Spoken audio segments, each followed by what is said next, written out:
Prime time 2 சீரியல்ல ஒரு மேஜரான ரீப்ளேஸ்மெண்ட் நடந்திருக்குங்க. கேட்கும்போதே ரொம்ப ஷாக்கிங்காக இருக்குது. அது பிரச்சனையோடு விலகி இருக்காங்க போல். யார் அவங்க அப்படின்றத இதில் பார்க்கலாம். அதாவது ஜீ தமிழில் சூப்பராக போயிட்டு இருக்க 2 சீரியல் அப்படின்னா சந்தியா ராகம், வள்ளியின் வேலன். எல்லாருக்குமே ரொம்ப பிடிச்ச சீரியல்ஸ் அப்படின்னு சொல்லலாம் இந்த ரெண்டுத்துலையுமே. சரி, இதில் ஹீரோ மாறிட்டாங்களா, ஹீரோயின் மாறிட்டாங்களா அப்படின்னு கேட்கலாம். கிடையாது. ஆணி வேராக இருக்கிற இந்த சீரியலோட ஆணி வேராக இருக்கிற டேரக்டர் இருக்கார் இல்லையா, அவங்க மாறி இருக்காங்க அப்படிங்கும்போது கொஞ்சம் ஷாக்கிங்காக இருக்குது. ஸோ ஃபர்ஸ்ட் பார்த்தோன்னா சந்தியா ராகம் சீரியலை ஸ்டார்ட் பண்ணி விட்டதே நம்ம டைரக்டர் பிரதாப் மணி அவர்கள் தான். இதுக்கு முன்னாடி நிறைய சூப்பர் ஹிட்டான சீரியல்லாம் பண்ணியிருக்காங்க.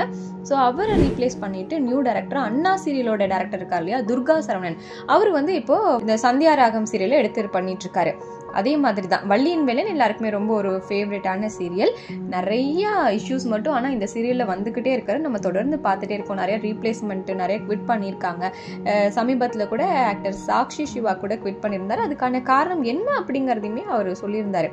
அந்த சீரியலை வந்து பிரதாப் மணி அவர்கள் தான் எடுத்துட்டு இருந்தாங்க. இப்போ பிரதாப் மணியும் விலகிட்டு நியூ டைரக்டராக ஜீவா அப்படிங்கிறவங்க வள்ளியின் வேலன் எடுத்து இயக்கிட்டு இருக்காங்க. ஸோ பிரதாப் மணி மெயினாக பண்ணிட்டு இருந்த 2 சீரியலையுமே தூக்கிட்டாங்க, அவரே தூக்கிட்டாங்க. அப்படிங்கும்போது ஏதோ பெரிய இஷ்யூ அப்படிங்கிறது மட்டும் தெரியுது. ஏன்னா ரீப்ளேஸ்மெண்ட்னா ஹீரோ ஹீரோயின் இருக்கணும், என்ன டைரக்டரை சேஞ்ச் பண்ணுறாங்களே அப்படின்ற மாதிரி இருக்கு. ஸோ ஏதோ பெரிய இஷ்யூ நடந்திருக்கு. இதை பற்றி உங்களோட கருத்து என்ன? டைரக்டர் மாறினா கதை நல்லா இருக்கும்னு நினைக்கிறீங்களா, இல்லை என்ன நினைக்கிறீங்க?